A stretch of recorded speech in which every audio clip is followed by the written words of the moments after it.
Bonjour à toutes et à tous, bienvenue aux habitués et aux nouveaux venus.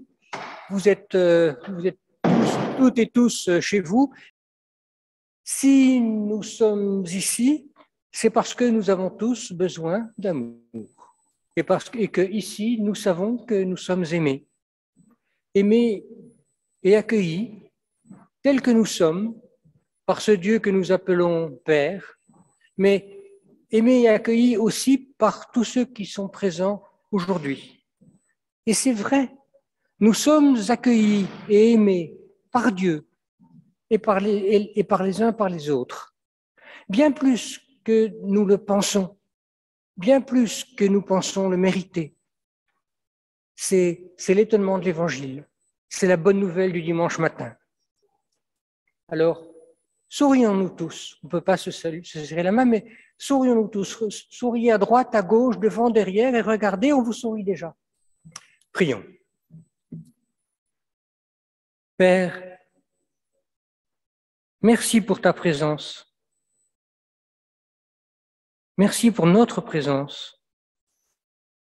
Merci pour ce jour et pour ce moment. C'est pour toi que nous sommes venus, dans l'attente de te rencontrer, pour entendre une parole qui nous accepte, qui nous guérisse, qui nous pardonne, nous nourrisse et nous donne force, lumière et tendresse pour ce jour et pour les jours à venir. Et c'est dans cet espoir que nous te confions ce moment. Il est à toi. Il est pour nous. Amen.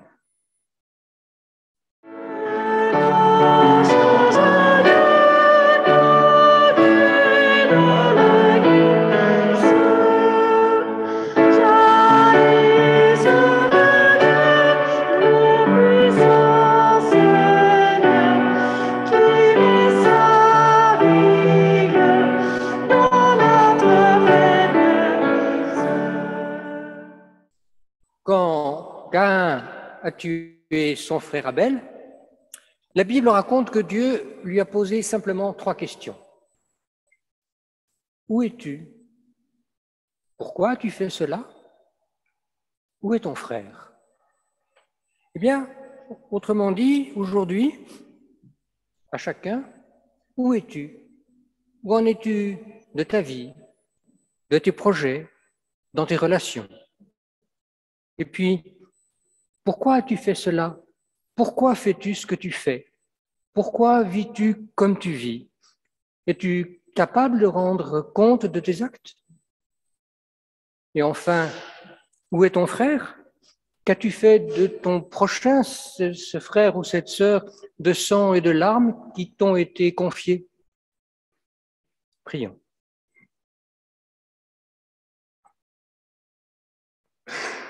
Père, tu sais combien nous avons besoin de pardon. Tu sais que nous avons besoin, chacun et chacune de nous, de demander pardon à toi, à nos proches, à nous-mêmes. Alors, chacun en silence, nous te présentons tous ces besoins de pardon dans le silence de nos cœurs.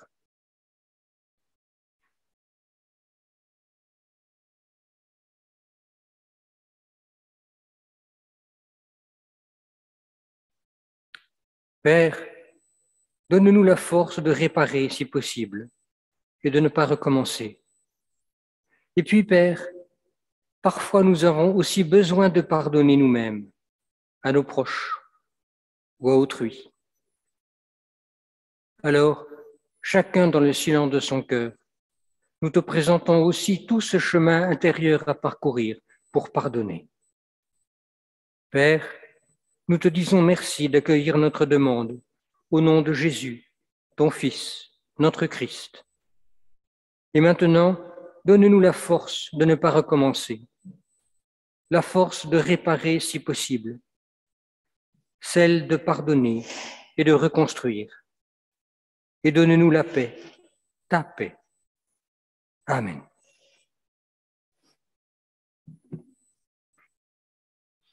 Debout, levons-nous tous pour entendre la bonne nouvelle. C'est la Bible qui le promet.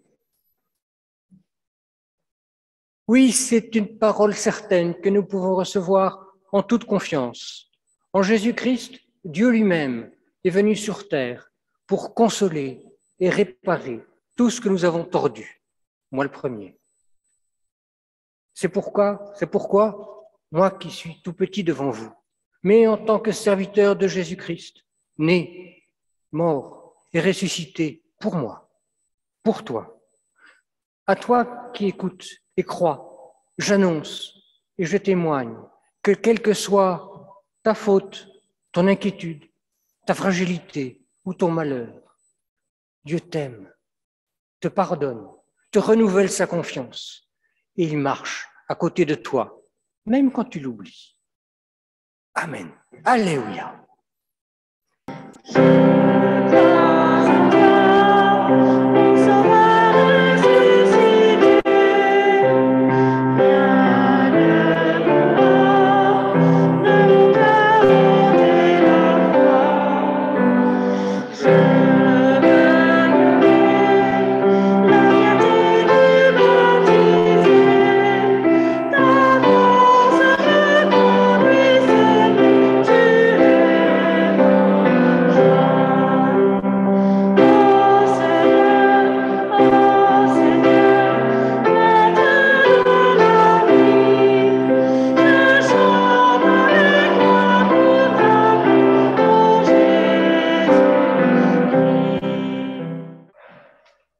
Aujourd'hui, les enfants sont donc à l'école biblique avec l'espoir de faire naître un peu de foi en eux.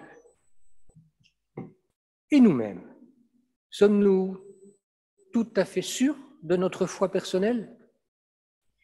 Justement, aujourd'hui, les enfants découvrent la naissance de ce grand prophète Samuel.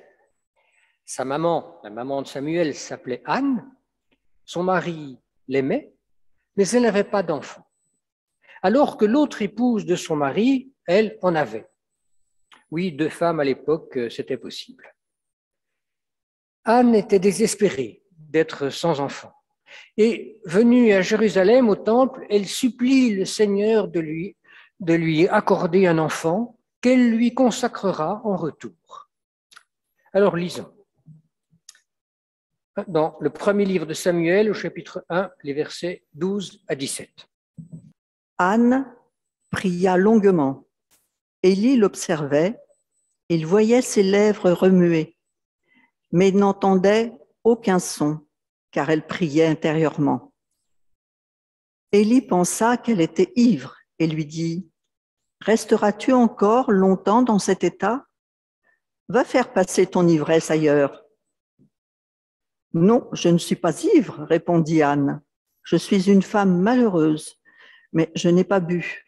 Je suis ici pour confier ma peine au Seigneur. Ne me considère pas comme une femme de rien. Si j'ai prié aussi longtemps, c'est parce que mon cœur débordait de chagrin et d'humiliation. » Alors Élie déclara « Va en paix et que le Dieu d'Israël t'accorde ce que tu lui as demandé. »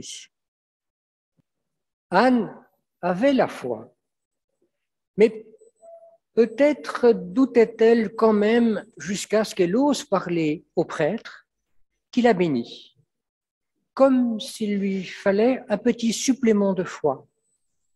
Et Samuel est né. Quelques années plus tard, Samuel est confié au grand prêtre et une nuit, il s'entend appeler.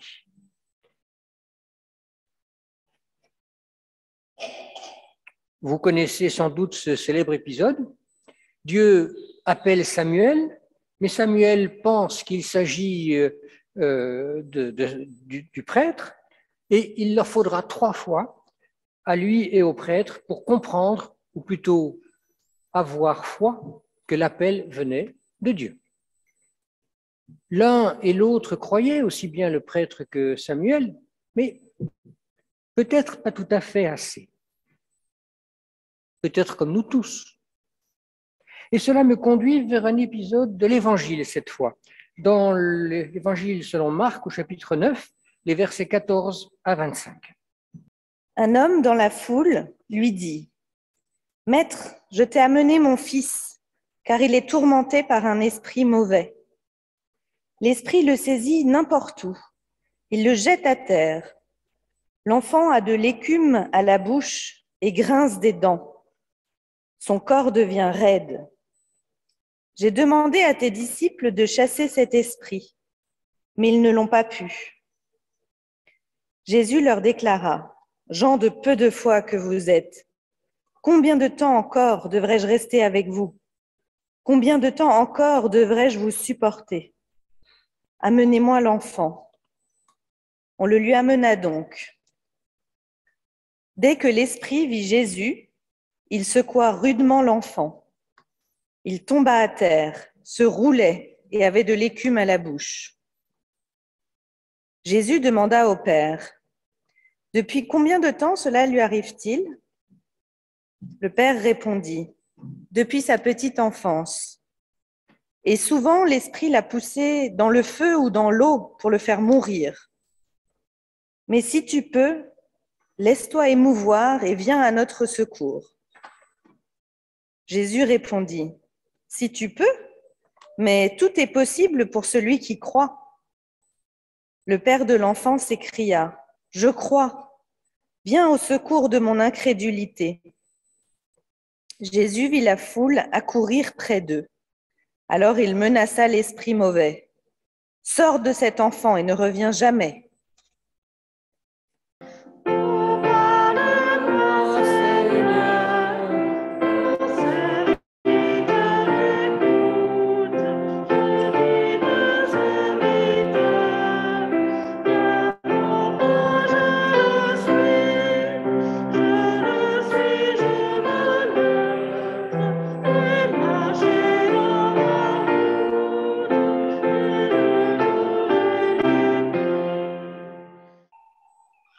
Cet homme a un fils épileptique depuis l'enfance, avec de graves crises régulières.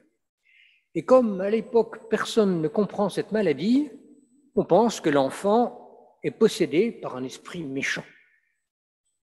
Et ce jour-là, autour des disciples et de Jésus, grand débat pour savoir comment guérir l'enfant.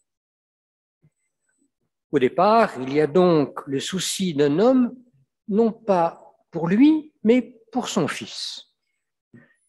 Et tous ceux qui sont présents sont croyants.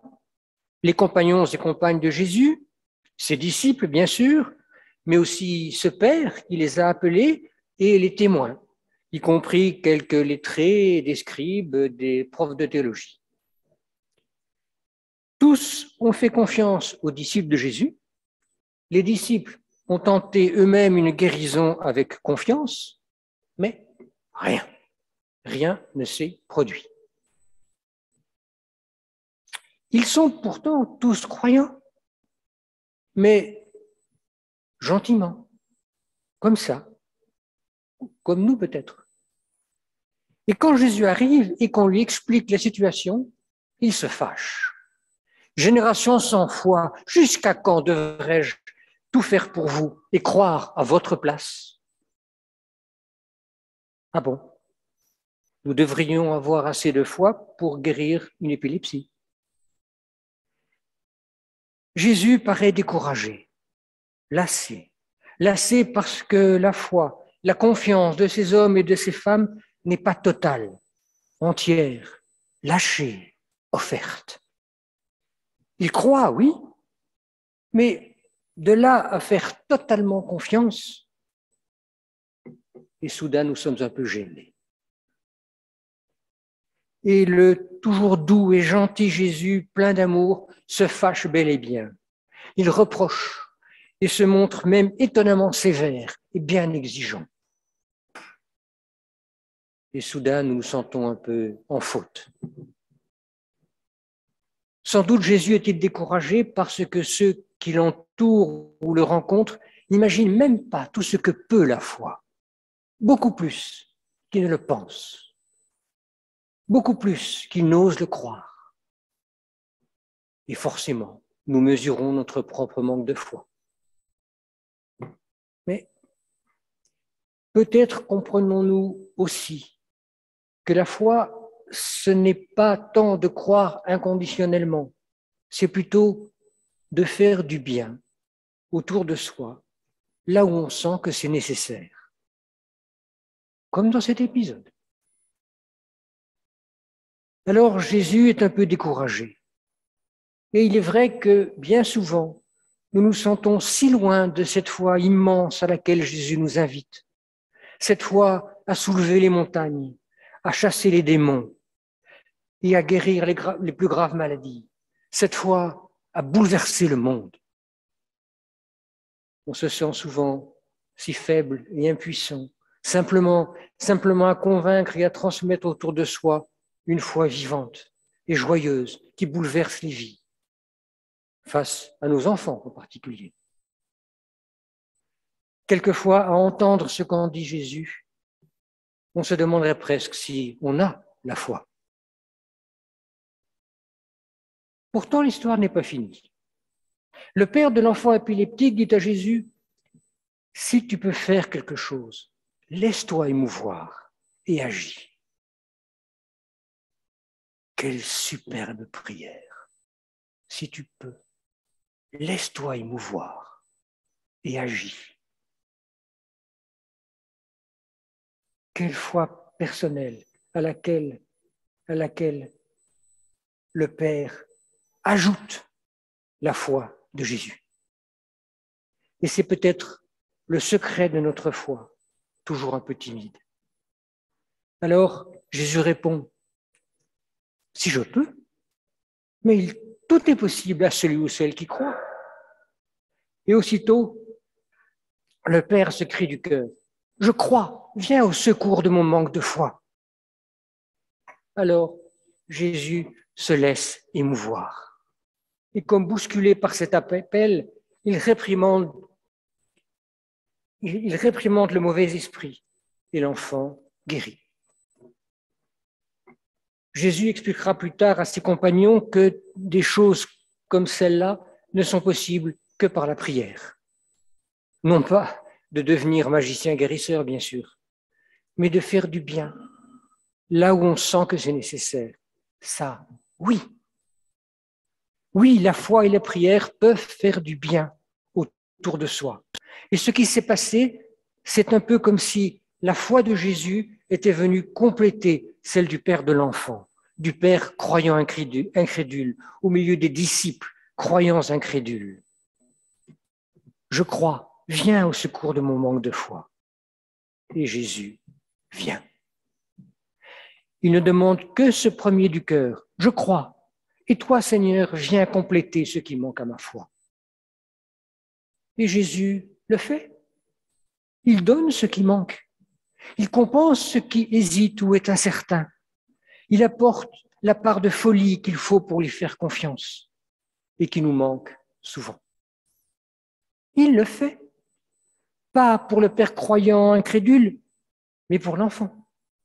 Pas pour que ce père soit plus heureux, plus fort ou plus sûr, mais parce que cet homme voulait donner à son enfant et qu'il ne pouvait pas donner. Donc, pas pour lui, ni pour nous, mais pour le bien autour de nous, ce bien que nous voudrions voir s'épanouir partout. Bien sûr, cet homme, c'est chacun et chacune de vous. Nous sommes tous reconnus. Et sans doute pourrions-nous dire, aujourd'hui, je crois, mais je ne suis pas sûr de tout. Eh bien, c'est Dieu, c'est le Christ qui compensera votre manque. Pas forcément pour faire de nous des héros de la foi ou d'autre chose, encore que qui sait.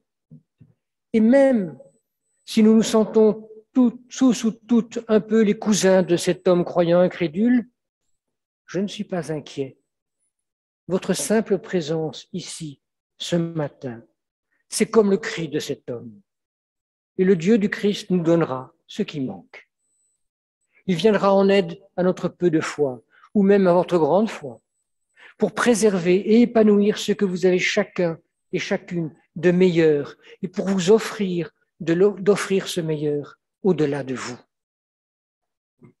Puisque, comme vous l'avez compris, comme ce Père croyant incrédule, on ne croit pas d'abord pour soi, mais parce qu'on sent que le monde a besoin de nous et de notre foi en Dieu. Alors oui, croyez, comme Anne la stérile, comme Samuel l'enfant. Et Dieu lui-même, le Dieu du Christ, viendra en aide à votre propre foi, à votre peu de foi, pour que le bien que vous voulez faire entendre, pour que le bien que vous voulez faire autour de vous se réalise, parce que Dieu lui-même le souhaite aussi et qu'il aura compensé votre manque de foi. Amen.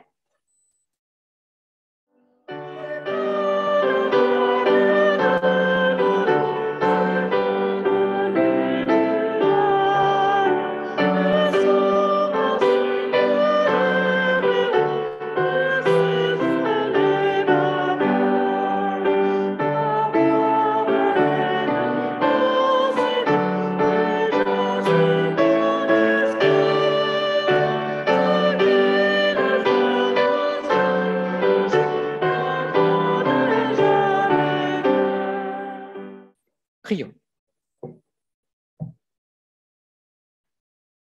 Père, nous te demandons de bénir la semaine qui vient, d'y accompagner chacun et chacune de nous dans ses relations et ses affections, dans ses engagements et son travail, dans les bons et les moins bons moments de cette semaine à venir. Donne-nous à tous de la force, de la paix, du bonheur. Donne-nous du discernement. Donne-nous de pouvoir être utiles à la vie toute cette semaine.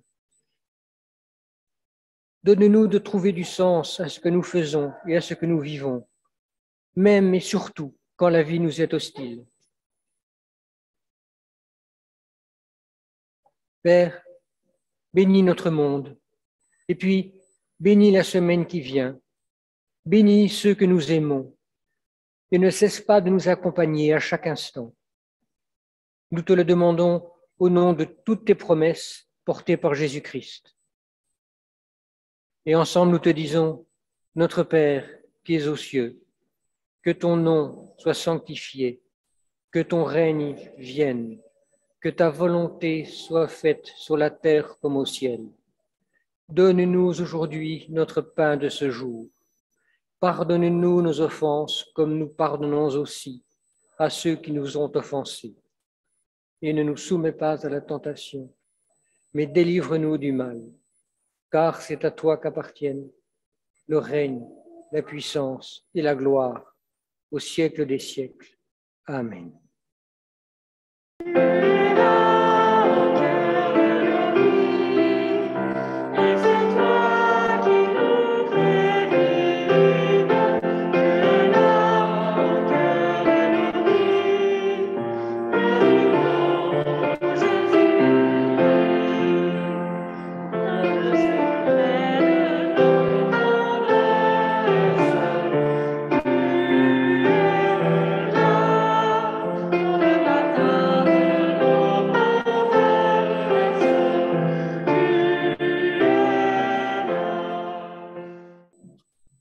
Le matin, au moment où tu te réveilles, commence par dire merci.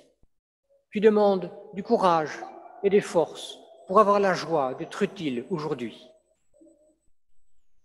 Allez, toutes et tous, en paix, avec courage, bonheur, espérance, dans la lumière de l'amour et l'amour de la lumière.